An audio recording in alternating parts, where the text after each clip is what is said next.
what it does. The grandparents die inside, and then the children and the grandchildren gradually grow up around the tree on the outside. Yes.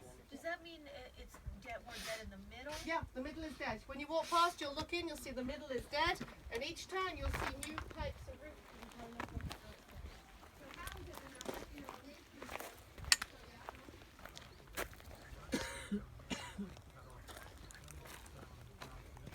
No, we don't have grass in here.